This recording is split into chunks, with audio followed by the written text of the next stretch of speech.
대학에서 제자된 기쁘네요. 오늘 소개해 주신 것처럼 제가 공부하는 쪽은 그쪽이에요. 이주, 인종 문제, 다문화 관련된 공부를 하고 있고, 그래서 오늘 이 다양성 전체 수업 중에 제가 맡아서 그냥 전하고 있습니다. 근데 문제가 있어요.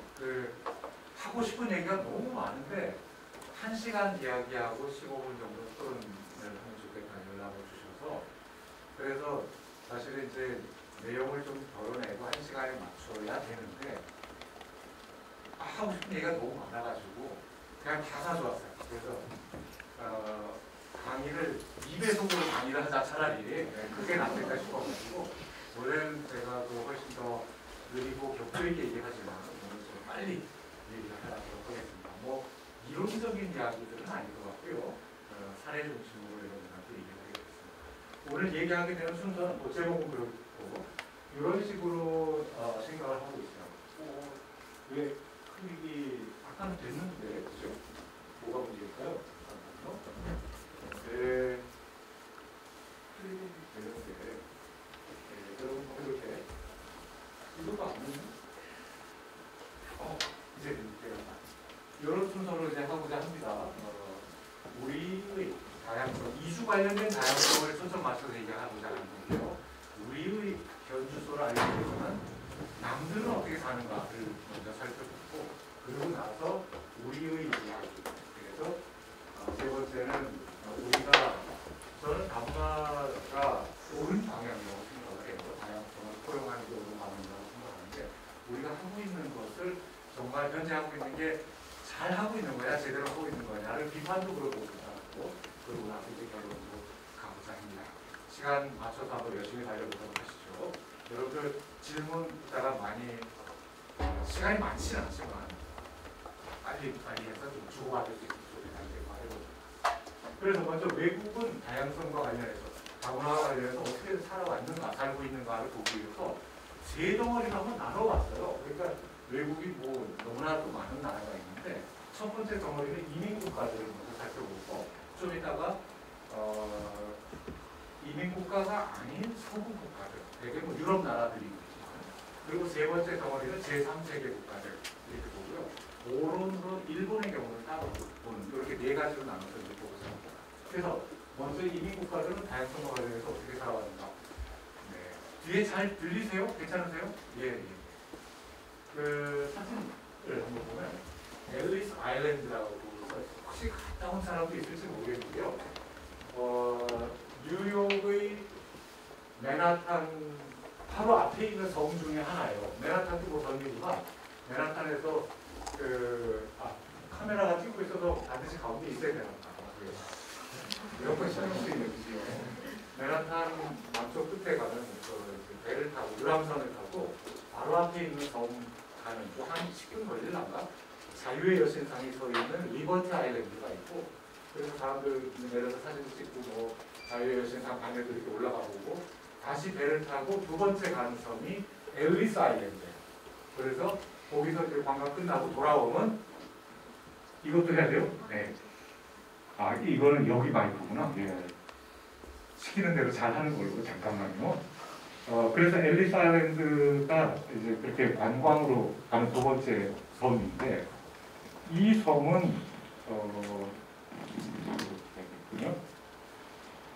여기 이제 작은 글씨로 잘 안 보이지만 Immigration Museum, 이민 박물관이라고 되어 있어요.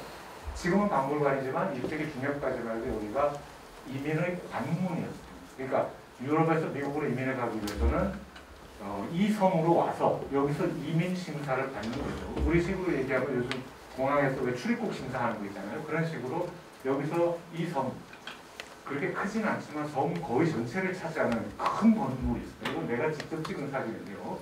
그 건물에 여기에서 이민 심사를 받아서 통과하면은 이렇게 이게 1800년대 말 1900년대 초역에 찍힌 어떤 사진일 텐데, 이 앨리스 아일랜드에서 맨하탄을 지금 바라보고 있는 거잖아요. 그래서 섬으로 여기서 이민 심사에 통과를 하면은 저로 넘어가서 이제 미국 사람이 되는 거고, 안 되면은 다시 유럽으로 돌아가야 되는 거죠.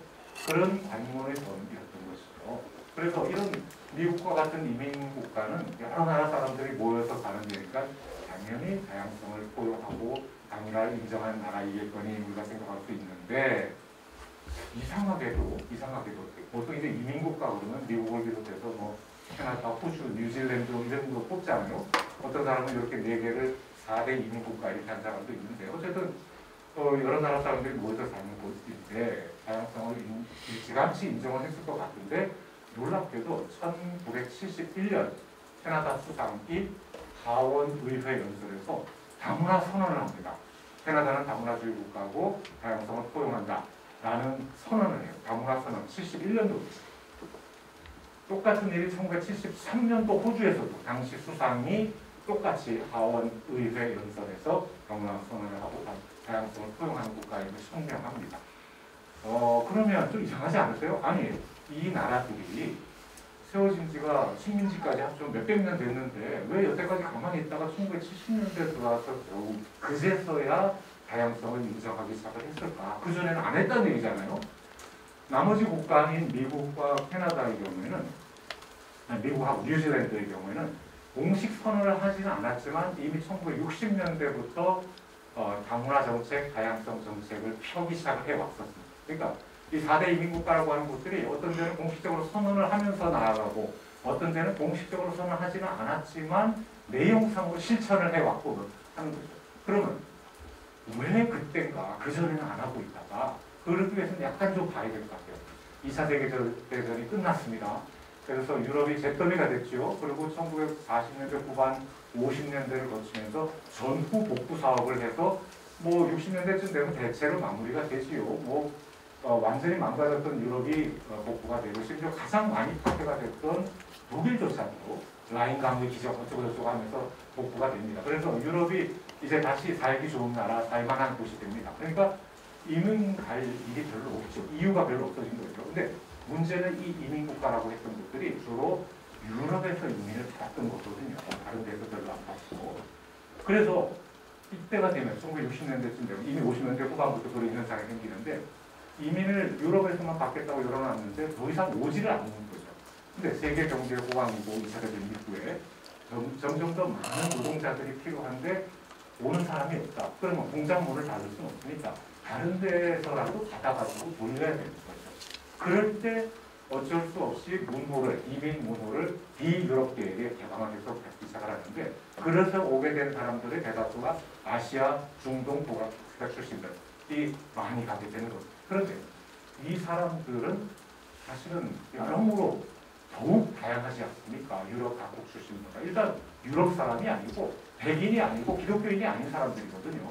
그러니까 그 전에 볼 수 없었던 새로운 놀라운 더 큰 다양성을 가지고 이 사람들이 들어오게 되니까 새로운 성원으로 맞아야 되는데 문제는 이 사람들이 제대로 된 성원권을 갖지 못했다는 거예요. 2등, 3등 시민으로 해가지고 저 구석에 처박혀서 살고 자기네끼리나 구석에 몰려가지고 차이나타운 뭐 이런 식으로 구석에만 허락된 성원이었는데 그런 곳들이 에스닉 게토라고 하잖아요. 민족 집중 거주 지역 이런 데의 삶이라는 게 좀 그래요. 유리창 다 깨지고 범죄 골목에서는 마약 팔고 이런 동네들이 점점점 커지는 그리고 여러 군데 생기는 문제가 좀 이런 사회가 안녕, 질서 이런 게 안 되지 않습니까? 그래서 어쩔 수 없이 건강한 사회 질서 유지를 위해서는 새로운 사람들도 성원으로 받아들일 수밖에 없을 때 다양성을, 다문화를 받아들이게 된 겁니다. 그래서 이민국가들은 비록 늦었지만은 그렇게 갔어야만 하는 길을 드디어 가기 시작을 했다. 늦었지만 안 하는 것보다 나으니까 그랬다고 볼 수 있습니다. 그러니까 이민국가들은 늦었지만 다양성을 인정하고 다문화를 포용하는 방식으로 갔다고 볼 수 있습니다. 그러면 두 번째는 어떨까? 두 번째는 서구 국가들인데 유럽에 있는 나라들이 얘기하는 것이겠죠. 유럽 국가들, 여러분들 그런 생각하지 않습니까? 이민 국가들은 다양하고 유럽 국가들은 좀 단일하는 얘기를 이제부터 하려고 하는 것이죠. 이 사진 어떠세요? 누군지 아시겠어요? 특히 남학생들 중에 관심이 좀 있을까? 누군지 혹시? 좀 오래됐어 이제. 맨체스터 유나이티드의 박지성 선수 동료였던 라이언 긱스입니다. 맨유에서 18살 때인가 데뷔를 해가지고 프로로 20몇 년을 뛰었어요. 그것도 주전으로. 놀라운 선수입니다. 왼발이 달인이고 뭐 정말 맨유를 대표하는 사람. 말년에 무슨 섹스 스캔들 뭐 어쩌고 좀 체면을 보이긴 했지만 그랬습니다. 박지성 선수한테 기자들이 물어봤어요. 너 축구 선수 중에 누굴 제일 존경하냐 그랬더니 아르헨티나의 축구 영웅 디에고 마라도나를 제일 존경한다. 오케이. 근데 그 사람은 이제 옛날 사람이었어. 그거 말고 너 같이 플레이 해본 사람 중에 누가 제일 잘하냐 그랬더니 자기 팀 종류였던 아예 빅스를 뽑고 가장 까다롭게 보는 시간이고 내가 상대편이면 굉장히 힘들었을 거다. 그런 빅스 20몇 년 동안 주전으로 뛰었으니까. 그런데 박지성 선수가 그를 존경하는 박지성 선수가 자기 선수 생애에 열렸던 3번의 월드컵, 한일 월드컵, 남아공, 독일 월드컵 다 참여를 했는데 빅스가 월드컵에 한 번도 못 나갔어요. 그렇게 위대한 선수가. 왜? 왜냐하면 빅스는 웨일즈 사람이기 때문에. 영국은 여러분들 잘 아시죠? 월드컵 대회에 4지역이 각각 따로 참여하죠. 영국이 참여하지 않고 잉글랜드, 스코틀랜드, 웨일즈, 아일랜드 각각 따로 출전을 합니다. 그런데 잉글랜드는 인구도 많고 축구도 잘하니까 유럽 예선을 통과해서 월드컵에 주로 나가지만 나머지는 빌빌해요. 잘 못해서 유럽 예선 통과가 좀 어렵습니다. 이번에도 간당간당 하고 뭐 그런 것 같아요. 결국 떨어졌습니다. 웨일즈 출신이거든요. 아니 웨일즈 일단 4지역이 따로 출전하는 것도 이상한데 어릴 때 누가 그랬는지 영국이 축구 종주국이어서 월드컵에 티켓을 4장을 줘가지고 이렇게 딱 뭐 그런 줄 알고 컸는데 나중에 커서 보니까 그게 아니라 4지역이 사이가 안 좋아가지고 단일 팀을 못 만드는 거예요. 아니 얼마나 사이가 안 좋겠어요. 우리 식으로 하면 월드컵에 경상도 팀, 전라도 팀, 충청도 팀이 나가는 거 말이 안 되잖아요. 그러고 있어요. 왜 단일 팀을 못 만드는가? 오래된 숙적이고 어떻게 보면 주적이기도 하거든요. 이 나머지 3지역은 잉글랜드에게 정복당한 일종의 식민지였고 그게 워낙 긴 시간이 지나다 보니까 그냥 어영부영 영국이 돼버린 거거든요. 우리 30몇 년을 지배만으로도 정말 별로 안 좋아하는데 그렇지 않습니까? 몇백 년이면 어떻겠습니까? 그런 숙원, 구원들이 있어서 그런 스코틀랜드 가면 안 가봤습니다. 그런데요. 할아버지가 어떤 할아버지가 이 평원에서 우리의 조상들이 잉글랜드 놈들에게 맞싸우다가 장렬하게 돌아가신 곳이야. 뭐 이러는 느낌인 거거든요. 그래서 단일 팀을 꾸리지 못합니다. 나머지 지역들이 잉글랜드를 싫어하기 때문에. 그래서 한 번도 못 나가요. 웨일즈. 영국은 다문화 국가입니다. 시간이 없어 이런 얘기 하면 안 되는데 그 테니스 선수 중에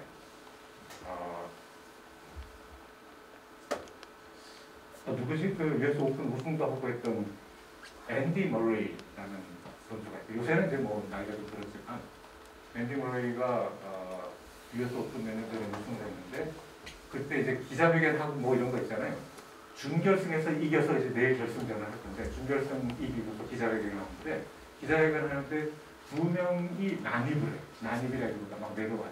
누구냐면 션 코넬리하고 알렉스 퍼거슨 배우하고 맨유 감독 당시에 두 사람이 내려와. 그래서 어쩐 일로 여기에 왔느냐 말 들었더니 알렉스 퍼거슨이 나는 스코틀랜드인이 위대한 현장을 보러 여기에 왔노라 이렇게 얘기해요. 영국인이 위대한 걸 보러 온 거 아닙니다. 스코틀랜드인이 위대한 걸 보러 왔다는 거예요. 그 정도인 거죠. 전혀 다른 어떤 민족성, 정체성을 가진 사람들이 한 나라를 이루어서 살고 있는 게 현장인 거죠. 그래서 이 스코틀랜드 웨일즈도 마찬가지고 오랜 독립투쟁도 하고요. 그랬습니다. 예전에는 그래서 옛날에 옛날 영화 브레이브 하트라는 영화가 있었어요. 멜 깁슨이라는 이제 나이 많은 배우죠. 그 스코틀랜드의 독립 영웅의 투쟁을 그렸던 영화죠. 거기에 잉글랜드 놈들이 잉글랜드의 압제에 어떻게 이렇게 살겠는가 우리 스코틀랜드인들이 단결하자 그래서 잉글랜드에서 말타고 다 찔러 죽이고 괴뢰 정부 하나 세우고 가고 그런 식으로 지배를 했거든요. 근데 계속해서 100년, 200년 그렇게 지배를 하다가 점점 최근에 들어오면서 이제 그렇게 하기가 어려워져. 왜? 국제사회의 이목 이런 것들도 자꾸 들여다보지 인권 이런 얘기 자꾸 나오고 그러니까 옛날처럼 하기가 어려워요. 그러니까 다수기 이길 수 없으니까 자, 너희들 원하는 게 뭐야? 아 우리는 뭔가 우리의 자치를 원해. 오케이 그럼 니네 의회 구성 따로 해라. 우리의 전통 문화를 지킬래. 오케이 그럼 니네 뭐 남자들 치마 입고 피게 불고 다 해. 뭐 그래? 아 우리의 교육 시스템 따로 하고 다 하고 단 세금을 열심히 해. 그러면서 문화적인 통로를 열어주면서 함께 사는 것으로 안 것을. 안 그러면은 지금도 독립하겠다고 투표하고 있는데 몇 년 안 됐잖아요. 그런 정치적인 통합을 하면서 문화를 열어놓는 함께 공존하는 길로 가는 것이죠. 영국만 그런가? 그렇지 않습니다. 여러분 스위스는 4개의 서로 다른 언어를 쓰는 민족들이 평화롭게 공존한다고 먼 나라 이웃 나라 스위스 편에 나오잖아. 그치 교양 만화의 그 최고봉 그렇습니다. 하나 더 볼까요? 여기 누군지 이거는 좀 아실란가 여러분? 한국 마라톤의 영웅 황영조 1992년 바르셀로나 올림픽에서 금메달을 따는 바로 그 장면입니다. 그런데 요 황영조 선수가 뛰어들어오는 요 바르셀로나 올림픽 주 경기장에서 장내 아나운서가 방송을 하겠죠. 다음은 뭐 여자 100m 경기 결승이 있겠습니다. 방송을 할 때 그 방송을 어떤 언어로 했겠는가? 스페인어, 영어, 불어, 카탈란어로 했어요. 바르셀로나가 주도인 카탈루니아 주의 동네 사투리입니다. 그러면 우리식으로 얘기하면 제주도에서 올림픽이 열렸다. 그러면 장내 아나운서가 한국말, 영어, 불어, 제주어로 방송을 한다. 그 얘기 아닙니까? 아니 어떻게 건방지게 지네 동네 사투리로 올림픽 경기장을. 왜냐하면 그 똑같은 거예요. 카탈루니아도 400년 전에 스페인 중앙정부로부터 정복을 당해서 오랜 통치, 식민 통치를 받다가 어영부영 한 나라가 됐어요. 여태까지 몇 년 전에도 카탈루니아도 독립투표를 하다가 중앙정부에서 쑥 들어와가지고 다 잡혀가고 못했지 않습니까? 그러고 살고 있거든요. 그래서 예전 같으면 굉장히 많이 죽었어요. 독립을 시도하다가 굉장히 많은 사람들이 오랫동안 죽어갔는데 아까 영국과 똑같은 방식으로 더 이상 그렇게 죽일 수는 없으니까 문화적인 통로를 열어주고 함께 데리고 세금 받으면서 데리고 가는 방식으로. 그래서 스페인은 다문화 국가가 다양성을 포용하는 다민족 국가라고 하는 거예요. 유럽의 모든 나라 다 그렇습니다. 딱 하나 빼고 아이슬란드. 이 다문화 관련된 쪽에 유명한 외국 학자 중에 웨일킴 루이카라는 사람이 있어요. 이름도 좀 가리기 좀 어려운데 굉장히 유명한 학자고 책도 많이 쓰고 그 사람이 1995년도에 유명한 책을 한 거 있었는데 책도 많이 썼지만 문화주의 시인권이라는 번역도 됐었는데 읽지 마세요. 되게 두껍고 번역이 조금 그래. 하여튼 근데 그 유명한 학자가 쓴 굉장히 기념비적인 저서의 첫 문장이 뭐냐면 1페이지 첫 문장. 세상에는 180몇 개의 나라가 있다. 그때 그래 나오지 95년. 그 중에 다민족 다문화가 아닌 나라는 없다. 그래놓고 반괄호 1 각주 기호가 붙어 있어요. 그래서 그 페이지 밑에 보면 단 아이슬란드와 한국이 있어요. 이거 안 곤란해? 아니 세상에서 강일민족 국가가 한국하고 아이슬란드밖에 없다는 얘기 때 좀 더 놀래야 하는 거 아닙니까? 다시 하겠습니다. 단 아이슬란드와 한국밖에 없다. 그러니까 나도 그렇게 생각해. 네. 그래서 아이슬란드는 사실 이제 유럽 대륙에서 좀 떨어진 한 30명만 섬나라니까 당연히 할 만도 해요. 거긴 뭐 특수 조건이니까. 거기 빼고 다 그렇다는 거예요. 거기 빼고. 유럽의 모든 나라들. 아까 이민국가 당연히 그랬고요. 그리고 제3세계는 어떤가? 제3세계도 마찬가지다 그런 얘기를 하려고자 하는 거죠.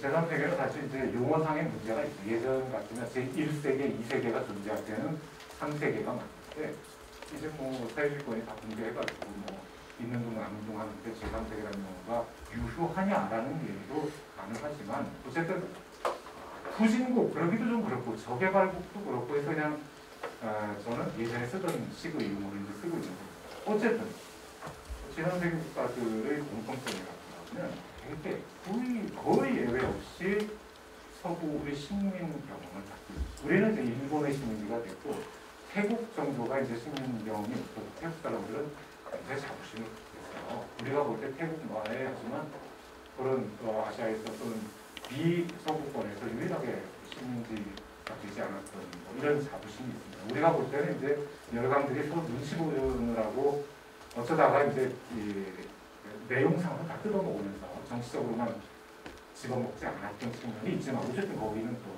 자부심을 갖고 있습니다. 서구 식민지를 경험했던 일제상들입니다. 예를 들어 아프리카 같은 데를 보면 여러분들 아프리카 지도가 이상하잖아요. 직선으로 된 국경들 많이 보이지 않아요. 그죠? 어떻게 그럴 수가 있지? 국경이라는 게 뭐 산맥이라든가 강가라고 만들어지는 자연적으로 좀 그래야 되는데 직선. 왜냐하면 유럽의 식민주의자들이 테이블에 앉아서 자료를 툭툭 그어가지고 여기는 프랑스가 먹고 독일이 먹고 이러다 보니까 이제 직선 국경들이 생기는 거죠. 그런데 그런 직선 국경의 한 나라들이 거대한 나라가 많습니다. 남한의 10배 되는 나라는 뭐 여러 개고요. 한반도의 10배가 넘는 나라도 있으니까 굉장히 큰 대륙이고 굉장히 큰 나라인데 그러면 큰 아프리카의 어느 나라의 쭉 끝에 사는 어떤 사람, 어떤 부족과 저 반대쪽에 사는 어떤 사람, 어떤 부족이 도대체 무슨 공통점이 있었겠는가? 지금 기준 말고 예를 들면 100년 전, 200년 전 그 먼 거리, 수천 킬로 떨어져 있습니다. 백악관 브리타면 그런 곳에 사는 사람들이 서로 같은 언어를 썼어요. 같은 축제를 즐겼을까? 두드리는 타악기가 같았을까? 상상하기 어렵습니다. 유럽 식민주의자들이 와서 자대국 그으면서 식민지가 같은 식민지 백성이 되고 그 경계에 따라서 독립을 하다 보니까 어쩌다 보니까 같은 나라 국민이 된 거 말고는 아마도 배워본 점이 없을지도 모르겠어요.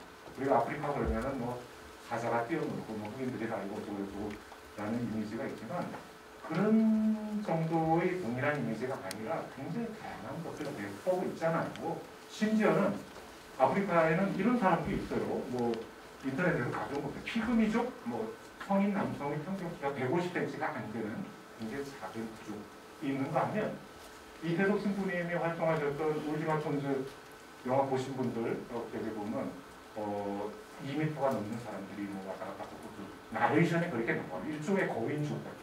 심지어 이렇게 생긴 것조차 다른 사람들이 다른 거대 대륙, 거대한 나라들 때 이 아프리카의 비극은 정말 대강 이후에 엄청나게 많은, 굉장히 많은 나라들이 내전에 휩싸였다는 그런 비극이 있었죠.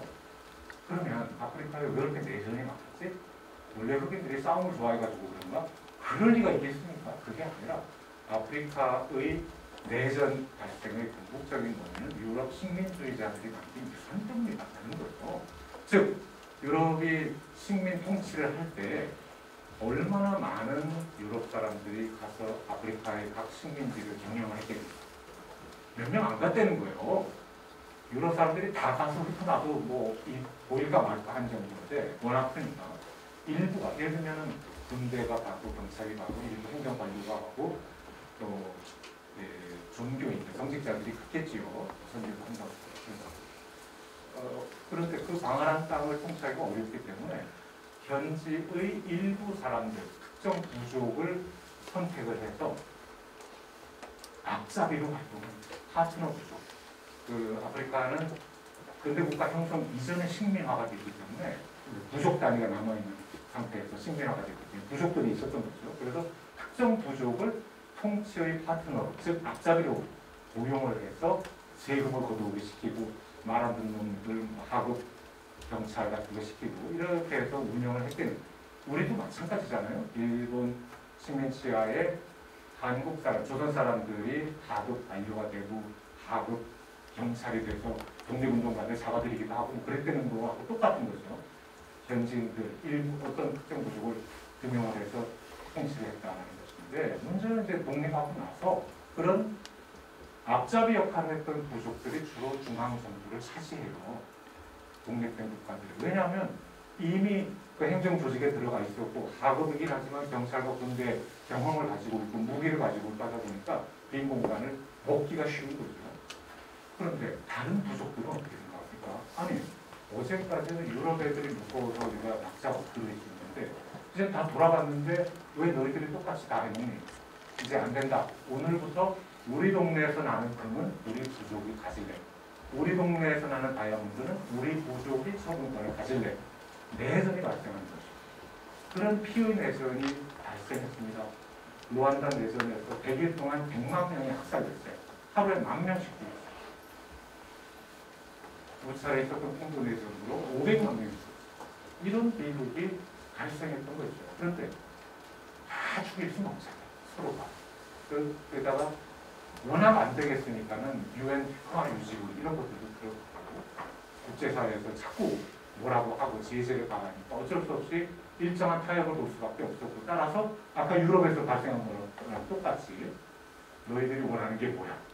아, 우리 부족의 언어를 지킬래. 그래 그러면 중앙어는 우리 부족이 사용하는 이제 중앙을 차지한 부족이 쓰는 용어가 공용어지만 얘네 동네에서는 얘네 언어를 써도 돼. 우리 문화를 지킬래. 우리의 축제를 지키고 싶어. 그래 그러면 우리 중앙을 차지한 부족의 축제는 국경이지만 니네 거는 지방 공유를 해줄게. 이런 식으로 문화적 타협을 하면서 같이 사는 공존하는 방식으로 변할 수밖에 없었던 거죠. 그래서 보냈고요. 그래서 그런 것들을 성공적으로 완수한 다문화 다양성을 성공적으로 인정한 나라들은 드디어 이제 전쟁을 마치고 평화의 길을 들어섰습니다. 그렇게 마무리하지 못한 곳에서 소말리아라든가 이런 데는 아직도 자본들이 계속 있습니다. 그래서 이렇게 아프리카만 그런 게 아니라 다른 식민지들이 다 마찬가지고 제3세계 국가들도 이와 같은 어쩔 수 없지만 그래도 안 하는 것보다 나은 다양성을 인정하는 길로 들어갔다라고 볼 수 있겠습니다. 일본은 또 조금 얘기를 달리 해야 될 것 같아요. 여러분 누군지 혹시 이 부분 하시겠어요? 우리 대학에 있는 일본 유학생한테 물어봤더니 아이누네요. 아이누 사람입니다. 뭐 인터넷으로 가지고 사진이에요. 아이누는 일본 그 제일 위쪽에 도쿄도 쪽에 있는 꼭대기에 있는 섬 원주민들이죠. 근데 이 사람들이 1800년대에 일본 본토의 침략을 받았다고 해야 될까요? 식민화가 되고 러시아랑 이렇게 이제 영토 분할을 하면서 일본으로 편제가 되면서 일본 사람화 된 거죠. 그런데 일본이 메이지 유신 이후에 단일 민족 국가로 나아가야 되는 압력이 존재하는데 그래야 천황폐하 밑에 다 모여가지고 단일 민족 국가가 돼서 우리가 뭉쳐가지고 조선으로 중국으로 쳐들어가야 되는데 이런 애들이 있으면 단일 민족 국가가 안 되잖아요. 그래서 지우기를 시작해요. 존재로 지우고 이 사람들이 원래 이제 고기잡이하고 이러는 섬이니까 이런 사람들 어구, 배 뭐 이런 걸 다 뺏고 내륙으로 이동시켜가지고 농사 오늘부터 시작 이렇게 되겠어요? 해본 적이 없는 걸 영토를 나눠주고 원래 이 사람들 건데 그게 다 일본 본토에서 와서 영토 나눠가지고 주고 일본에서 본토에서 간 사람은 더 큰 땅을 줬어요. 그렇게 해서 이 사람들을 강제 이주시켜가지고 농사를 시키고 하면서 받은 돈, 보상으로 받은 것들 이런 것들 어떻게 해야 되는지 모르니까 아메리카 인디언들이 몰락해가는 것도 비슷하게 밝혀준 실업자 이런 식으로 몰락해 존재가 지어졌는데 놀랍게도 최근에 이 사람들의 정체성 부활을 보게 돼요. 뭐냐면 우리가 홋카이도 쪽에 혹시 뭐 여행 갔다 온 사람들 그냥 가본 적이 있고 일부러 갔는데 우리 여행 가면 왜 민속촌, 야시장 이런 거 좀 가봐야 되잖아, 그지요? 맨날 고금에서 사진만 찍는 게 아니라 아이누 민속촌을 가봤는데 예를 들면 홋카이도 현 지사가 야, 이 한국에서 관광객들이 자꾸 오는데 뭐 보여드릴 게 없네. 야, 니네들 저기 옛날에 처박아놓은 옛날 옷 같은 거 입고 와서 춤 좀 춰봐. 집에 뭐 나무 깎아놓은 거 없냐? 그거 좀 팔자. 해가지고 상업주의화된 다문화, 상품으로서의 다문화로 가치가 생기면서 오히려 아이누 문화가 다시 생기는 뭐 이게 재발견 그죠? 되는 그런 역설이 같아요. 그래서 지금은 6만 명 정도가 나는 아이누다 라고 스스로 정체성을 밝히는 사람들이 오히려 존재하게 되는 거죠. 또 이건 어떨까요? 오키나와 사람들이 일본의 반대로 이제 제일 밑에 쪽에 있는 사람들이잖아요. 오키나와 사람들이 일본의 다양성 장려민족하고 또 어떻게 되느냐 비슷합니다. 오키나와도 원래 류큐 왕국으로 있다가 일본 국제 정복 조공 가축하다가 식민화되고 일본화가 돼버린 거죠. 그러다가 2차 대전이 일어나고 2차 대전이 끝나면 여기 2차 대전 때 오키나와 사람들이 정말 많이 죽었어요. 유일하게 미군이 상륙했던 섬이고 여기서 옥새 뭐 천황 폐하를 위해서 뭐 목숨을 바쳐서 싸우자고 그래서 오키나와 사람 엄한 오키나와 사람들 엄청 죽었거든요. 그런 오키나와 사람들이 전쟁이 끝났는데 2차 대전이 끝났는데 미군정기에 들어가게 되겠죠. 일본 전체가 미군정. 네, 일본 본토는 52년도에 군정이 끝나는데 오키나와는 72년까지 군정이 유지가 되고 72년에 미군이 군정을 끝내면서 오키나와를 일본 정부에 반환하면서 일본이 됐어요. 그러면 좀 이상하지 않죠?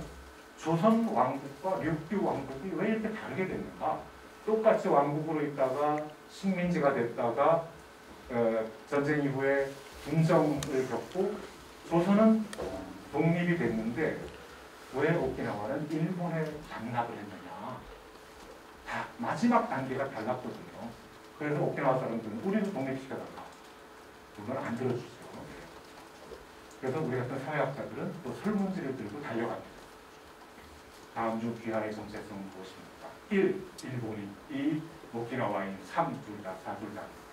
지금도 30% 정도가 2번을 선택을 하고 있어요. 이런 사람을 두고, 이런 사람들을 두고 일본이 다니는 국간에 어떻게 얘기하겠어요? 마지막으로 90만 제1조선인들이 살고 있는 거예요. 네? 90만 제1조선인들이 살고 있는 나라를 단일민족 국가라고 어떻게 얘기해요? 그래서 일본은 단일민족 국가가 아닙니다. 단일민족 국가고 다문화국가라고 이야기하는 거죠. 이거는 이제 좀 오래됐습니다만은 다큐멘터리 영화 우리 학교의 한 장면입니다. 일본의 민족학교, 조선학교라고 하는. 보세요, 여러분. 안 본 사람은 과연 국가란 무엇인가, 조국이란 무엇인가를 고민할 수 있게 만들어주는 동영화. 이 고등학교 학생들 교복 입고 있는데 이 오론 여학생들이 치마저고리 교복을 입고 있고 뒤에 잘 안 보이긴 하지만 남학생들은 일본 남자 고등학생 교복하고 똑같아요. 왜? 왜 여자만?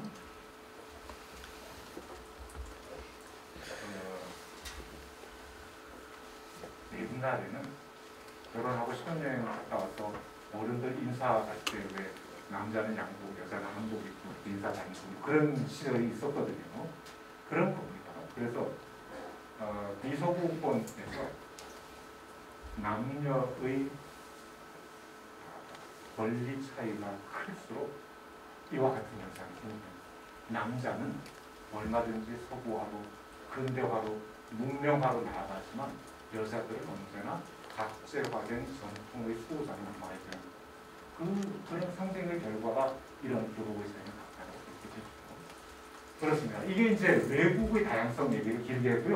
다음 항목부터는 조금 짧습니다. 이제 우리의 모습은 어떤가? 우리는 이렇습니다. 여기 체류 외국인 점점 늘어나서 2019년 말 현재 252만 명. 사실 이제 최근 통계는 작년 말 것도 있어요. 근데 일부러 그거 안 썼어요. 왜냐하면 조금 줄었거든. 코로나 때문에. 지금 200만입니다. 이때 251만까지 올라가서 지금 200만이 됐어요. 작년 말인데. 그래서 일부러 올라가고 있는 걸 보여주기 위해서 일부러 안 바꿨어요. 지금 코로나로 잠시 줄었지만 뭐 모든 인구학자들은 자신 있게 얘기합니다. 코로나가 끝나고 나면 다시 급격하게 체류 외국인 숫자는 늘어날 수 있다. 어떤 사람은 2050년에 500만 정도 예측합니다. 500만이면 우리 인구가 줄기 시작을 했어요. 5천만이라고 하지만 이제 줄어들 거고 외국 출신의 이주민 인구는 500만이 되면 인구의 10%가 넘어가는 거예요. 명실상부한 이민 국가가 되는 거예요. 명실상부. 이렇게 많아지고 있다. 그것도 꽤 빠른 속도로. 여기가 시작을 97년에 해서 그렇지 여기 38만 명. 90년대 초반만 해도 10만 명도 안 됐거든요. 굉장히 빠른 속도로 늘어나고 있다. 그래서 이 여러 가지 카테고리, 요거는 이제 최근 통계입니다. 결혼 이민자가 32만 명에 가깝습니다. 결혼 이민자가. 국제 결혼으로 봤어요. 한국의 국제 결혼이 2005년도에 한국에서 발생한 결혼은 13.4%가 국제 결혼이었어요. 그러니까 한 8, 9명 중에 1명이 국제 결혼을 했어요. 요즘은 이제 초기 국제 결혼 수요가 소진이 되고 나서 조금 내려와서 1.8% 정도 수준에서 7에서 8% 정도 수준으로 국제 결혼 비율이 유지되고 있습니다. 그러니까 여러분들 여기에서 100명이 있으면 8명, 7, 8명 국제 결혼합니다. 그런 대상이 돼 있어요. 동포들도 많습니다. 78만 명. 그 중에 중국 동포들이 이제 제일 많아서 61만 명. 이게 코로나 이후로 조금씩 다 항목별로 다 줄어든 게 이겁니다. 그래서 동포들도 이렇게 유학생들도 고대에도 뭐 많이 있겠지만 16만 명이 넘고 있습니다. 이주노동자 공식적으로는 36만 명으로 되어 있습니다. 동포 노동자와 비동포 노동자 두 가지 카테고리가 있어요. 비자를 보면 H2 비자 동포, 그 다음에 E9 비자 비동포 이렇게 두 가지 카테고리 합치면 36만 명인데 이거는 허수예요. 그 두 개의 비자 말고도 다른 비자로 온 사람들도 노동을 하거든요. 심지어 유학생으로 왔지만 어쨌든 베트남에서 유학 왔다. 근데 뭐 저녁 때는 주말에는 뭐 베트남 쌀국수 집에서 일을 한다거나 아니면 아예 학교는 다니지도 않고 처음부터 그냥 도망쳐가지고 거기서 일을 한다거나 이런 경우도 많이 있고요. 그래서 결혼 이민자도 제한 동포도 유학생도 일을 하는 사람들이 많고 그래서 실제로 이주민으로서 노동을 하고 있는 사람은 100만 명을 훨씬 넘게 잡아야 됩니다. 공식 통계가 존재하지 않아서 그렇지 100만 명이 훨씬 넘습니다. 그리고 난민들도 여태까지 난민지위를 신청한 사람이 7만 명이 넘는데 인정받은 사람은 정말로 몇 명 안 돼요. 겨우 1100명이니까 한국에서 난민 되기가 하늘의 별 따기보다 어렵습니다. 일반적으로 유럽 국가들의 난민 인정률이 30%쯤 됩니다. 우리는 2%에서 4% 정도 갖다 정말 한국에서 난민 되기는 되게 어렵습니다. 뭐 신문에는 난민 뭐 와가지고 나라가 큰일 났다 다 퍼주게 하느냐 이러지만 난민 되기 쉽지 않습니다. 얼마나 한국 이 법무부 출입국 외국인 정책본부가 깐깐한 쉽지 않습니다. 이런 많은 사람들이 우리랑 함께 살고 있다는 것이죠. 그런데 이런 것이 우연하게 뭐 한국에서만이 아닙니다. 사실 전 지구적인 변화입니다.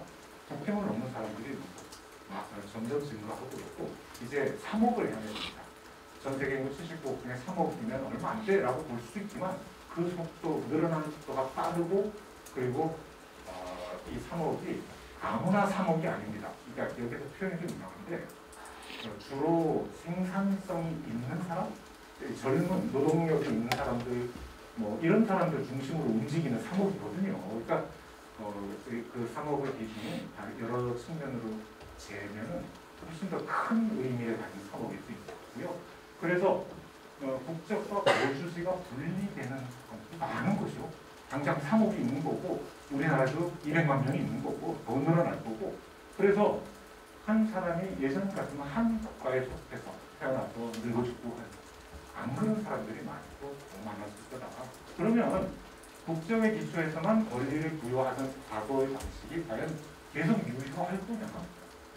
이런 것도 우리는 질문할 수 있다. 한국에 와 있는 이주민들이 어느 정도의 권리를 가지는 게 맞지? 야, 걔들은 외국 사람도 어떻게 똑같이 해줘? 재난지원금 절대로 주면 안 돼. 한국에서 재난지원금을 외국 사람이 받는 경우 굉장히 힘들었습니다. 일부 받았어요. 건강보험료를 6개월 이상 납입하고 어쩌고저쩌고 몇 명 못 받았습니다. 신문에는 뭐 퍼주게 하느냐 그런 기사가 많이 났지만 몇 명 못 받았어요. 외국인으로 귀화한 사람은 거기 넣으면 안 됩니다. 한국 사람이니까 거긴 빼고 외국인으로서 한국에서 재난지원금을 받을 사람 더 이상 안 됩니다. 그래도 되는 건가? 를 또 생각해봐야죠. 여기 와서 일하고 세금 다 내고 건강보험료 내고 있는데 지원금을 왜 빼지? 국적을 갖고 있지 않다는 이유로 그래도 되나? 그 사람들이라고 코로나로 힘들지 않았을까? 이런 생각을 이제는 해야 된다는 것이죠. 자, 그래서 이런 것들을 가지고 이제 우리 그 다음 화면 보겠습니다. 6가지의 어떤 이제 이주 관련된 시비가 있어요. 뭐 정리를 한번 해봤는데 예를 들면 첫 번째 이주민들 때문에 우리 일자리 뺏기는 거 아니야? 아 이거 그렇게 많이 하고요. 소위 인터넷에서 다문화 혐오 사이트를 열어보면 이런 이야기는 수도 없이 많습니다. 쟤들 때문에 우리 다 실직했어. 뭐 먹고 살기 힘들어 죽겠네 이런 이야기 많습니다. 과연 그런가? 일자리가 없어지는 또는 내가 실업자가 되는 이유가 이주민 때문일까?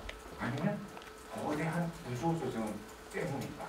예를 들면 인공지능이 어떻고 로봇이 어떻고 자동화가 어떻고 이런 거대한 그리고 공장들 중국으로 옮기고 베트남으로 옮기고 이런 거대한 현상의 결과인가? 아니면 이주민 때문에 이주민들이 종사하고 있는 업종 자체는 뭐 여러분 너무 잘 알고 3D 업종 어쩌고 저쩌고 알잖아요, 그죠? 한국 사람들이 안 가려고 그러니까 비어있고 그 비어있는 전체적으로 보면 노동력이 풍부한데 특정 분야에서만 비어있는 그런 것을 이제 노동력의 구조적 공백 이렇게 얘기하는데 이런 것들 때문에 비어있고 그 자리를 채우러 오는 사람들인데 그 사람들 때문에 이 자리를 뺏겨?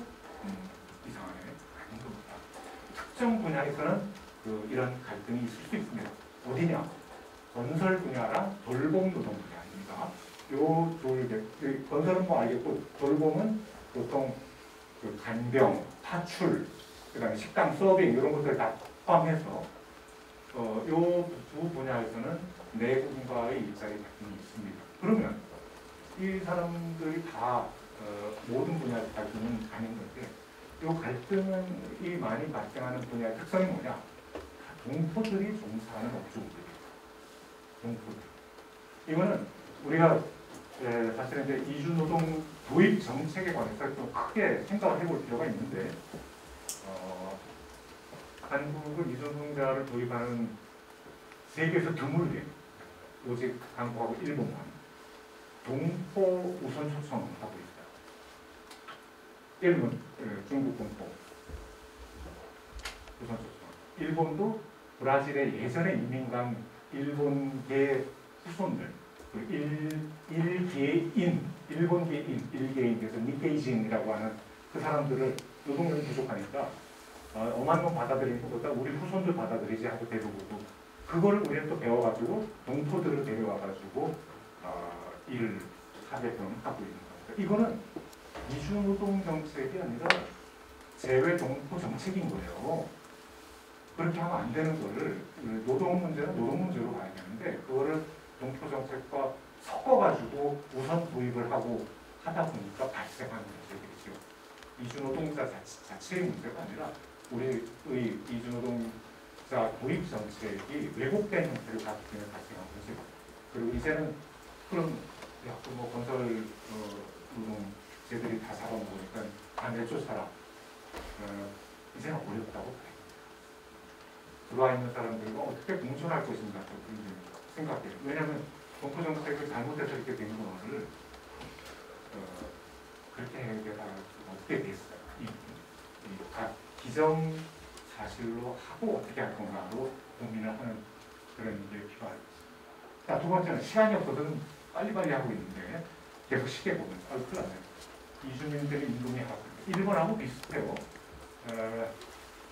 글쎄 뭐 그럴 수도 있는데 이주노동자를 도입하는 걸 누가 원했는가? 누가 그것을 결정했는가? 내국인 노동자들이 원했는가? 아닙니다. 내국인 고용주들이 원했습니다. 왜냐하면 내국인 노동자들이 안 오니까. 왜 안 왔을까요? 오죽하면 안 갔을까? 임금이 오죽하면, 작업 환경이 오죽하면 안 갔을까? 그거를 개선을 해서 오게끔 만들지 않고 얘들이 안 오면 쟤들로 채우지 한 겁니다. 그래서 고용주들의 이해관계가 정부의 정책으로 받아들여지면서 이주노동자들이 보이게 되고, 그래서 낮은 임금으로 와서 일하는 사람들이 있는 거죠. 이런 사람들이 있으면 내국인 임금도 안 올라요. 싸게 일하겠다고 외국에서 줄 서 있으니까. 그래서 이 임금 하락, 우리의 임금 하락의 또는 우리 임금이 안 오르는 이유는 고용주의 이해관계가 정부에게 먹혀들었기 때문에 그런 겁니다. 이주민이 잘못한 게 아닙니다. 독일이 통일이 될 때 서독 노동조합이 정부에게 요구한 게 있어요. 뭐냐면 동독 노동자들에게 동일 노동 동일 임금을 지급하라. 그러면 그 사람들이 만나본 적도 없는 동독 노동자들이 이뻐서 그랬는가? 아닙니다. 만약에 동독 노동자들의 임금이 싸면 소독 공장, 통일이고요. 소독 공장도 다 뜯어서 가는 거예요. 동독으로. 다 실업자 되는 거거든요. 그래서 나의 일자리를, 우리 소독 노동자들의 일자리를 지키기 위해서 동독 노동자들의 임금을 보존해야 된다. 지켜줘야 된다는 겁니다. 그럼 우리 임금이 안 오른다. 우리 임금이 오르려면, 그걸 지켜주려면 어떻게 되는가? 이주노동자들에게 동일노동 동일임금을 지급해야 돼요. 그래야 싼 맛에 데려와서 쓰는 이런 관행이 몸으로 생기게 되는 겁니다. 그 사람들이 이뻐서 뭐 잘해주고 이런 거 아닙니다. 우리 일자리를, 우리 임금을 지키기 위해서는 다른 사람의 권리가 보장돼야만 된다. 그렇죠? 세 번째, 그럼 노동조합은 어떻게 되지?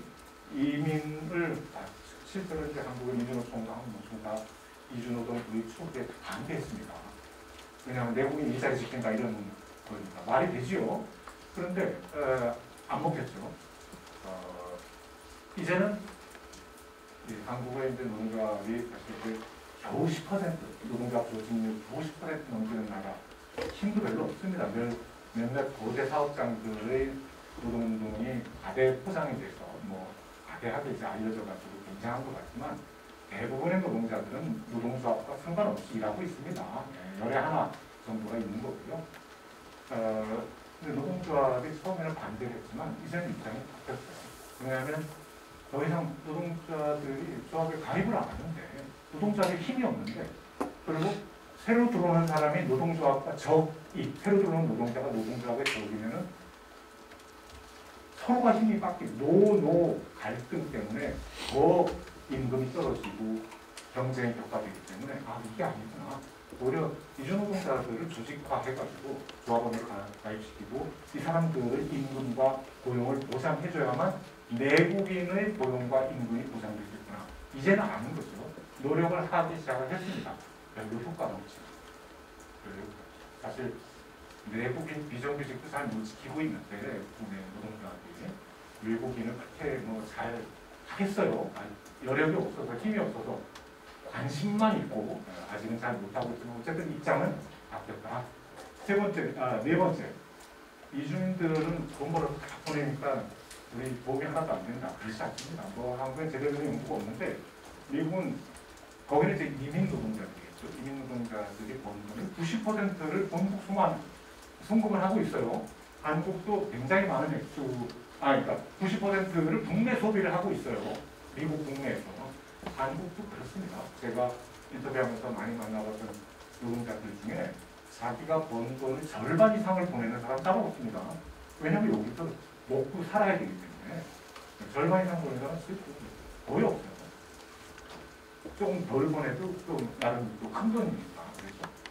그래서 한국은 2016년 이 정도의 이주 노동자를 통해서 국내 경제 효과 70여 쪽에서 굉장히 큰 효과를 보고 있고요. 또 우리가 ODA를 통해 가지고 여러 가지 뭐 소위 저개발, 녹지원을 하고 있지만 그런 국제 원조 사업보다 노동자들이 직접 송금이 대당국 경제에 훨씬 더 도움이 된다는 것은 여러 연구에서 이미 입증돼 나가 있습니다. 그러니까 국내 경기에도 도움이 되고 우리가 도와주고 싶은 나라에도 도움이 되는 거다. 이주노동을 통해서. 이주민들은 범죄 유입니다. 전혀 안 그렇고요. 이건 경찰청 통계를 보면 이주민의 외국 사람들이죠. 외국 사람들의 범죄율이 내국인 범죄율이 딱 절반이에요. 딱 절반. 그 중에서도 중국계, 중국 동포를 포함해서 중국에서 온 사람들의 범죄율은 외국인 출신 국적별 순위에서도 많이 밑에 가 있어요. 높은 데가 몽골이라든가 뭐 러시아 이런 데가 외국인 중에서 범죄율이 좀 높은 데이고 중국은 굉장히 밑에 쪽에 있어요. 근데 숫자가 워낙 많으니까 동포들의 거의 대부분 60몇만 명이니까 거기에서 가끔 범죄가 일어나도 중국 동포 범죄가 많은 것처럼 착시 효과가 있고 또 그런 걸 언론이 너무 오원춘 해가지고 뭐 누가 또 그런 연구도 했어요. 국내의 다른 살해 사건과 외국인의 살해 사건의 보도 개수 우리가 한 번 보도하면 외국인이 범죄 저지른 것은 되게 한 20배에서 30배 정도 보도가 되고 있어요. 그러니까 쟤들은 위험한 놈들이구나 이런 인식을 미디어가 조장하는 면이 있는 것이죠. 여기에서 마지막으로 이주민 동안 안 됐고요. 글쎄 뭐 그럴까요? 우리는 아직 동화를 얘기할 정도의 이주민을 받은 역사가 충분히 크지는 않는데 그런 걸 오래 했던 나라들의 예를 보면은 글쎄요, 뭐 동화를 안 하는지 아니면 동화조차 못하게 하고 있는지를 생각해봐야 돼요. 와서 동화라는 단어에 여러분 거부감을 느낄 필요는 없을 것 같아요. 이게 강제 동화 그러면 이게 심각하지요. 그건 무섭게 안 됩니다. 근데 내가 어느 나라에 이민 가서 그 나라의 문화가 좋고 현지에 녹아들고 싶어. 그러면 좋은 거잖아요. 그렇죠? 하나가 되는 거. 근데 그런 걸 허용을 안 해서 못하는 경우도 있다는 거죠. 그렇게 볼 수 있다.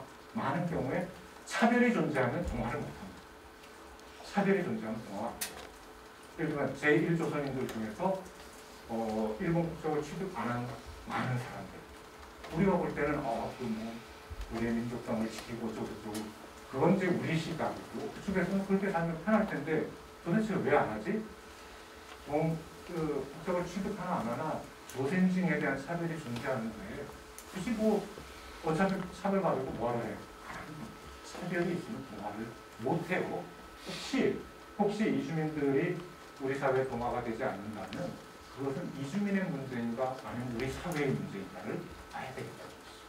자 이렇게 해서 이제 우리 시간이 한국에서 이제 세 번째 단계 그렇게 길지 않게 갑니다.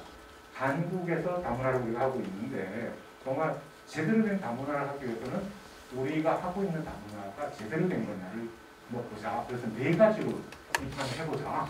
첫 번째는 관주도형이다. 사실 나는 이제 그렇게 생각해요. 우리 한국 사회의 다문화주의 선언이 2006년이었다고 생각합니다. 다른 학자들은 잘 동의하는데 그때 당시에 고 노무현 전 대통령이 공식 회의석상에서 한국 사회는 다문화 사회에 진입했고 거스를 수 없는 추세다라는 공식 발언에서 그게 나는 이제 다문화 선언이라고 생각하는데 그 전에 현상으로서의 다문화는 있었지만 공식적으로 뭐 정부가 뭐 어쩌고 한 거는 그때부터 시작했던 겁니다. 그러면 그때부터 대통령이 한 말씀 하셨으니까 그게 2006년 4월이었는데 다문화 관련된 정책 프로그램이 나와야 되는데 공무원들이 그런 걸 잘 모르잖아요. 이거 한 번도 안 해본 거니까.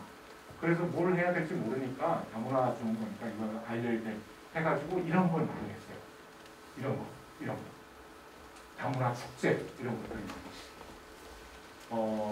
5만 군데서 시에서 하고 구에서 하고 군에서 하고 도에서 하고 뭐 하여튼 그래서 다문화 축제가 굉장히 많았고 올해 얼마나 많았냐면 다문화 축제 전문 이벤트를 샀어요. 공무원들이 예산은 확보를 했는데 축제를 어떻게 될지 모르니까 거기 가서 그냥 우리 분들이 축제 2박 3일 대체해서 무대 설치하고 응? 그다음에 여기 그래서 무대에서 외국인 주민 노래자랑 옆에 부스 쪽에서 베트남 쌀국수 먹기 체험, 몽골 옷 입고 사진 찍기 체험 뭐 이런 거 전국의 다문화 축제가 다 똑같아요. 이게 다문화인가 이런 생각을 할 정도로 그래서 이제 비판을 많이 했어요. 나만 한 게 아니라 다른 사람들도 많이 했고요. 지금은 많이 방향전환했습니다. 다문화 뭔가 해야 되겠는데 이주민들 동사자에게 물어봤느냐, 뭐가 필요하냐. 그냥 공무원들이 이거 하면 좋겠네. 이런 식으로 시작을 했던 거죠. 우리는 준비가 안 됐는데 다문화는 단어도 어색하고 아직도 단군 할아버지 찾고 싶은데 정부에서 자꾸 단군하라 하라 그러니까 끌고 간다고 하면서 시작을 했던 그런 초기의 오류들이 있었던 겁니다. 두 번째 비판은 비다문화적이다. 우리의 다문화가. 아니 다문화가 비다문화적이 된 게 말이 돼? 뭐 그렇다는 거죠. 여기는 이제 결혼 이주 여성들 김치장 부기 행사하고 다문화 가정의 어린이들 한국 예절 교육하고 뭐 이러는데 이게 김치를 한복을 입고 담궈야 되나 뭐 그런 의심은 좀 들어 그지요. 네. 이런 건 우리도 아는데 쟤들은 왜 해야 되지? 이런 생각은 들어요. 네. 그런데 이런 것들이 다문화 프로그램이 아닌 거예요. 네? 다문화적이 된다라는 것은 원래 한국에 살고 있던 우리가 외국에 대한 이해를 더 많이 하고 필리핀의 현재 상황에 대해서 베트남의 전통에 대해서 더 많이 포용해서 이해를 하게 되는 게 다문화적이 되는 거지 한국에 온 사람들을 한국화시키는 게 다문화하는 게 아니잖아요. 근데 우리는 이런 걸 하면서 다문화하고 있다라고 하는 건 아닌가. 이게 나쁘다는 게 아닌데 난 좋다고 생각해요. 한글 교육하고 한국 문화 체험하고 다 좋은데 이건 이름을 일부는 한국 정착 지원 프로그램이라고 해서 열심히 하고 나머지 진짜 다문화도 우리가 해야 되지 않겠는가? 더 열심히 해야 되지 않겠는가? 라는 거죠. 동아주의 프로그램을 해놓고 다문화했다라고 얘기하면 안 되겠다. 이게 두 번째. 세 번째는 대상 차별들이다. 여기는 뭐 단가 여성 학생사, 여기는 미등록 이주 노동자 강제 구인 간속 사진이지요. 한국의 다문화는 국제결혼 여성들 중심으로만 진행이 되고 있는 것 같다라는 생각이 들어요. 실제로 2008년부터 시행된 우리 다문화가족지원법에 그렇게 되어 있어요. 내국인과 결혼한 외국인 및 그 가족을 대상으로 한다. 이렇게 돼 있어요. 지금 약간 개정이 돼서 융통성 있게 해석을 할 수도 있겠지만 기본 정신은 그대로입니다. 그러니까 다문화 가족을 지원한다 그러면 국제결혼 가정을 지원한다. 그렇게 되죠. 나머지 아까 유학생이었었고 난민이었었고 노동자였었고 다 필요 없어요. 국제결혼만 열심히 붙잡고 하면 다문화 프로그램을 하는 거다. 이렇게 돼 있는 것이죠. 이러면 안 되겠다. 나머지들은 다 무해시하고 차별하면서 이것만 붙잡고 다문화에서 찍었는가라는 게 세 번째. 그리고 이제 마지막으로는 문화만 있는 다문화주의라는 거죠. 아니 다문화가 문화 아닙니까? 맞지요. 그런데 다문화 만약에 말이에요. 국제결혼 과정이라고 하더라도 상당수의 국제결혼 과정들이 가능합니다. 우리가 알고 있는 샘 해밍턴 같은 국제결혼 과정도 있겠지만 그 얘기하는 게 아니고 그죠? 국제결혼 중개업소 이런 데 통해가지고 하고 하는 그런 국제결혼을 우리가 얘기하는 거잖아요. 그렇게 한 결혼한 많은 집들이 사실 가능합니다. 기소 수급자 대상 비율이 40% 증가한다는 통계도 있어요. 굉장히 높은 거죠. 그러면 이렇게 국제결혼해서 왔는데 남편이 부산나라 사람이어서 부산으로 왔더니 안 그런 경우가 많이 있어요. 그런 또 심지어 일을 못하는 사람도 있어요. 알코올 중독이고 또 정신질환이 있고 이런 사람을 부모가 이렇게 해서 결혼시켜가지고 우리 죽으면 베트남 며느리가 아들 먹여 살리고 이렇게 막 이런 집들도 있고 그렇습니다. 잘 사는 집도 많이 있겠지만 그러면 남편이 무능력하고 돈이 부족하면 손가락 빨고 앉아있을 수 없고 나라도 가서 일을 해야 돼. 오케이. 근데 가서 일을 하려고 했는데 사장님이 쓰고 보니까 손날이라서 기계 작곡법 내가 알려줄게. 손주가 주물럭 어떻게 되지? 이거 한국 여성의 전화에 연락해가지고 성희롱 성폭력 문제 어떻게 대처해야 되는 이거 알아야 되지 않습니까? 월급을 안 준다. 그러면 고용노동부 어쩌고 해서 체불임금 받아내는 방법 이런 걸 알아야 돼요. 일을 하다 손가락이 잘랐다. 그러면 산재보험 혜택을 어떻게 받을 것인가 이런 걸 알아야 되지 않겠습니까? 또 우리 동네 국제결혼 과정이 남아있고 양식이 있다. 그러면 이런 국제결혼 과정을 위해서 좋은 정책을 펴줄 시의원, 도의원, 구의원 이런 사람이 누군가 이런 걸 알아야 돼요. 한 사회의 당당한 성원으로 살기 위해서는 정치, 경제, 사회, 문화 모든 측면에서의 지식과 정보와 권리가 필요한데 혹시 우리는 이거 다 빼고 문화만 붙잡고 하고 있는 거 아닌가? 이러면 미래가 좀 어두운 거죠. 예? 이런 식의 다문화가 만약 20년, 30년 지났다. 그러면 이런 미래 아닐까요? 예를 들면 한국말 굉장히 잘하는 빈민 가정, 김치 맛있게 달 줄 아는 노숙자, 이런 모습이 되면 안 될 거 아닙니까? 그래서 우리는 융화만 그냥 되겠다. 그래서 이제 마지막으로 2분 지났구나. 마지막 화면입니다. 어떻게 하면 좋을까? 세 가지로 여태까지 얘기한 것들을 정리해 볼까 합니다. 마지막 세 가지로. 첫 번째, 이웃과 함께 가자. 이게 도대체 무슨 당연한 소리지? 그동안의 다문화는 어떤 의미입니까? 상당히 분리지향적이었던 면이 있어요. 그러니까 학교에서 요새는 그런 얘기하면 덜 들리겠지만 다문화 이야기가 나오면서 초기에는 선생님이 학교 교실에서 아이들 야 오늘 저 다문화 남아봐 니네 특별 프로그램이 있습니다. 이런 그렇게 부르는 코칭의 성격도 이상하지만 다문화에 해당되는 국제여러 가정 아이들만 모아서 뭐 하는 거 이거 아니거든요. 이렇게 하면 안 됩니다. 내가 살던 동네에 다문화 리틀 야구단이 결성이 됐어요. 몇 년 전에. 난 너무 놀란 거야. 왜냐하면 동네에 원래 리틀 야구단이 있거든요. 그거 내비두고 얘가 따로 만든다. 도대체 왜? 돈 때문인 거예요. 다문화 간판 걸면 펀드레이징 하기 좋습니다.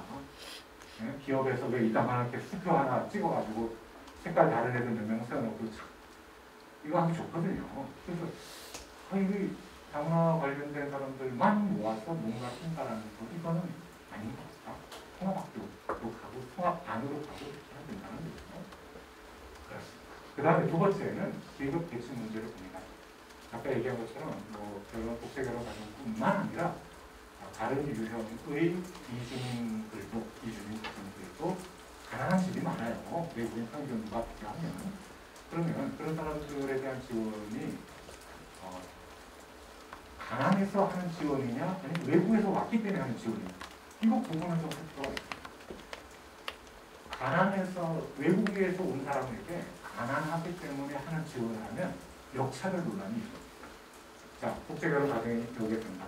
그럼 옆집에 사는 외국인 가정이니까 아니 그때는 외국에서 왔다고 뭐 해주고 구청에서 뭐 해주고 우리는 아무것도 안 주고 아니 정부가 어떻게 이럴 수가 있어 이렇게 되는 거예요. 만약에 가난한 어떤 속성 때문에 지원을 하게 된다면 그 동네에 있는 가난한 모든 사람들한테 다문화 가정을 지원한다면서 예를 들면 한국말 교실한다 이런 거 옆집에서 화 안 내잖아요. 그런 건 해도 됩니다. 근데 그건 말고 다른 예를 들면 경제적인 지원이라든가 제가 아는 어떤 다문화가족센터에서 소장님은 열심히 노력을 해서 동네 지역 유지들한테 돈을 받아가지고 국제결혼 여성들을 운전면허 도움이 되라고 무료 지원을 해줘요. 운전면허라는 돈 좀 되잖아요. 그러면 그 얘기를 들은 옆집 사람이 볼 때 아니 나는 내 돈 주고 땄는데 쟤들은 왜 이렇게 되는 거죠. 그러면 안 됩니다. 가난해서 지원하는 거면 다른 옆집에 사는 가난한 집도 같이 봐야 된다. 그래야 이 역사별 논란이 없는 다문화가 됐다. 이제 마지막 진짜 맞다. 사회적 음악대학 다문화를 잘하는 가능성을 인정하고 나아가는 게 중요합니다. 그런데 그것만 잘한다고 우리 사회는 건강해집니다. 아닌 것 같아요.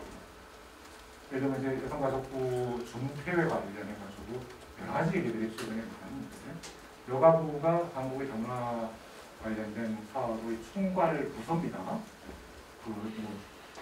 필요하고 또 해야죠. 그런데 여가부가 예산도 적고 힘이 없는 부서니까 다문화 관련된 사업 예산을 늘리기 위해서 애를 많이 씁니다. 어느 부서나 다 그랬지만 그래서 만약에 성공적으로 늘렸다. 그럼 우리 다문화가 되는 크고 이상하게 아닐 수도 있어요. 왜냐하면 다문화는 우리 사회의 다른 가치가 동떨어져서 존재하는 게 아니거든요. 우리 사회가 전체적으로 좋아야지 어쨌든 인권은 바닥이고 민주주의는 퇴행하고 있는데 다문화만 열심히 한다고 우리 사회가 건강해집니까? 아니라요. 함께가 다문화만 열심히 하면 안 되고 우리가 소중하게 여기는 가치와 더불어서 가야 됩니다. 그 다문화와 관련된 특성지도를 한 제자 교사예요. 초등교사인데 다문화 관련된 담당 교사의 학교에서 그래서 다문화 교육을 열심히 해가지고 다문화 감수성이 아이들이 얼마나 높아지는가를 연구해 보겠다. 그래서 하지 마라. 이건 남들이 많이 했다. 너는 그러면 인권 교육을 한번 해봐라. 그래서 그 전후로 다문화 감수성이 어떻게 되는가 한번 측정해봐라. 그래서 했더니 그냥 일반 인권 교육, 국가인권위원회 그 학년별 인권 교육 프로그램들 다 있어요. 그 인권 교육을 했더니 다문화 감수성이 올라가요. 또 우리가 다문화가 소중하지만 다문화만 잘하면 되는 게 아니라 우리가 원래 지켜야 하는 소중한 가치, 정의, 인권, 민주주의 이런 것들을 함께 갈 때 제대로 된 문화를 우리가 만들어낼 수 있다는 게 네, 여기까지 이제 강의했고 박수는 이따가 다 같이 치는 걸로 하고 네, 시간이 없어요. 자, 7분 동안 여러분들과 함께 빠른 질의응답을 한번 가져볼 겁니다. 시간 넘어가면 하시죠. 어떠세요? 혹시 뭐 질문 있었죠? 아니면 교수님 너무 좋았어요. 이런 것도 괜찮아요. 네, 아무거나 좋습니다. 네, 네. 좀 큰 소리로. 네. 그 아까 전에 처음 시작할 때 그 전 세계는 거의 다민족 국가인데 한국과 아이슬란드만 제외라고 하셨잖아요. 네. 여기서 이제 한국은 아직 여전히 많은 다른 국가의 눈에서는 단일 민족 국가로 보인다는 건데 굳이 왜 딱 우리 한국이 약간 그런 나라가 되었는지 혹시 특별한 이유나 이런 게 있을까요? 그 책이 이제 95년에 나왔으니까는 그 저자가 뭐 조상으로는 99년 당연히 됐겠죠. 그때만 해도 우리 한국 사회에 이주민 인구가 별로 없었으니까 그렇게 볼만도 했고요. 또 한국은 특성이 있어요. 그러니까 우리 뭐 여러분 보고 잘 아는 것처럼 지정학적 특성. 그래서 한반도에서 비록 뭐 경작을 어떻게 뭐 저쪽에서 오고 인지니어한테 이쪽에서 오고 합격하지만 어쨌든 표시는 안 나는 같은 동아시아 사람들끼리 그리고 이후에 존재하는 소수민족은 없었으니까 솔직하게 없었어요. 예를 들면 우리는 몽골의 후손이야 해서 다른 동네 만들어서 살고 이런 거 없었으니까 실제로 그랬습니다. 그게 지정학적인 특성 때문에 다민민족이라는 신화가 유지될 만한 충분한 조건이 놀랍게도 있었던 나라예요. 그거는 우리가 원하건 원하지 않건 한국적 특수성이 이제 있었기 때문에 남들이 볼 때 만약에 언어도 하나고 보기에도 다 똑같이 생겼고 이런 것들 때문에 남들이 볼 때 다민민족으로 인정할 충분한 이유가 있었던 거죠. 그러나 그 책이 나온 이후에 한국 사회가 많이 변했으니까 지금 250만 다 썼으니까 이제는 이제 상황이 달라졌죠. 대답이 되는지 모르지만 빨리 넘어가기 위해서 어떻습니까? 질문이 빨리 안 나오면 내가 완벽한 강의를 했나 보다 이런 착각을 합니다. 또 해주세요. 그 다문화라고 지금 설명을 해주시고 계신데 앞에서 설명해 주신 것처럼 다문화 사회가 되기 위해서 노력하는 부분들이 있는데 다문화라는 그런 인식 자체가 계속해서 한국 사람이라는 뭔가 순살 같은 거랑 분리시키는 느낌이 계속 있는 것 같아서 다문화를 하려고 하면 할수록 오히려 한국 사람이랑 약간 괴리를 느끼게 하는 그런 게 느껴져서 그러면 다문화를 지향하면서 어떻게 같이 살아갈 수 있을지 좀 궁금해졌어요. 일단 이제 호칭, 명칭의 문제가 있을 수 있는데요. 이제 일부에서는 다문화라는 단어가 이미 멸칭으로 사용되고 있어서 이제 쓰지 말자라는 얘기하는 사람도 있어요. 근데 저는 반대고요. 왜냐하면 그것은 단어의 문제가 아니라 단어가 그 단어의 사회가 부여하는 가치의 문제거든요. 다른 거 만들어내도 똑같이 멸칭으로 될 수도 있어요. 오히려 명칭으로 해결할 문제가 아니라 우리가 어떻게 변할 것인가의 문제가 있고 우리가 나는 뭐 이런 강의를 또 하고 있습니다만 한국 사람들이 뭐 세상에서 가장 외국인에 대한 차별이 심한 나라에 그렇지는 않습니다. 왜냐하면 연구해본 바가 없기 때문에 그런 거죠. 우리가 다문화 수용성, 국제 비교지표에서 낮은 건 사실인데 그 낮은 이유가 우리가 원래 적개심이 많고 뭐 경계심이 많은 민족이어서 그런지 아니면 함께 살아본 경험이 별로 없는 거거든요. 별로 없어서 그런 건지는 아직은 학자들이 모르고 있어요. 그래서 나는 이제 후자의 부분이 굉장히 중요한 것 같고 시간의 문제니까 결국은 시간이 흐르면서 우리의 경험치들이 누적이 돼야만 우리의 일부라고 받아들여지게 되겠죠. 그런데 모든 게 시간이 해결해 주냐? 그러지 않습니다. 왜냐하면 프랑스 사례를 보면 내가 그래도 썼지만 나는 처음에 홍세화 선생님 나는 파리의 택시 운전사 새끼 나왔는데 역시 뭐 옛날 책이니까 읽어보자 했는데 홍세화 씨가 안 나왔어요. 유명하신 분이 있어요. 좋은 분이 있어요. 프랑스의 한국의 시국 사건 때문에 거기에 있다가 사건이 터져서 모여가지고 못 돌아오고 거기서 난민 신청이 받아들여져서 난민으로 택시 운전을 살았습니다. 프랑스는 톨레랑스의 난 톨레랑스가 뭔가 대단하다는 것 같아요. 영어 톨러런스, 관용 톨레랑스 나 같은 이민자, 난민들을 품어주는 톨레랑스였어요. 근데 지금 프랑스 어떻습니까? 이민자들 중에서 테러, 주로 이슬람계 외국 사람이 아닙니다. 거기서 태어난 이슬람을 믿는 2세들에 의한 테러들. 그런 거 보면 톨레랑스는 그냥 이민자들 및 그 후손들에 대한 차별이 굉장히 강하게 존재하는 나라라는 걸 알 수 있죠. 프랑스는 그런 것도 아니니까 만약에 우리가 이민자들에 대한 이주민에 대한 차별과 냉대의 입장을 그러니까 진정한 다문화가 아닌 그런 차별적인 다민족성을 고집하고 저쩌하면 우리의 미래는 그렇게 갈 수밖에 없어요. 왜? 외국 사람들이 들어와서 너무 많은 사람들이 함께 사는 거는 이미 정해진 길이에요. 우리 선택이 아닙니다.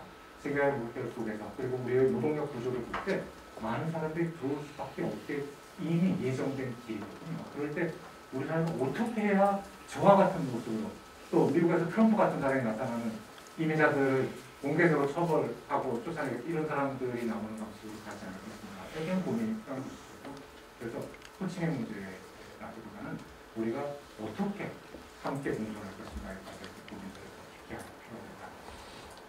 네, 좋은 질문에 대해서 다른 답을 계속하고 있습니다. 또 말씀드리십시오. 시간이 다 됐구나 이런 그럼 그만하고요. 마무리 1분. 와서 1시간 남짓 이렇게 얘기하는 것만 가지고 사실 뭐 충분하지 않잖아요. 근데 바라기로는 여러분들이 다양성 속이 선택 과목일 거 아닙니까? 그죠? 이걸 선택해서 수강하는 사람들은 아닌 사람들과 뭔가 다를 것 같아요. 다양성에 대한 궁금증, 그것을 이해하고서 소용하고자 하는 그런 기본 출발점을 갖고 있는 사람들이라고 생각합니다. 그래서 오늘 내가 얘기했던 이주 관련된, 단어 관련된 다양성도 여러분들이 궁금해하는 주제 중에 하나가 되겠다. 필요하다면 더 탐구를 하고 더 알아볼 수 있는 그런 계기가 되기를 바라면서 마치도록 하겠습니다. 고맙습니다.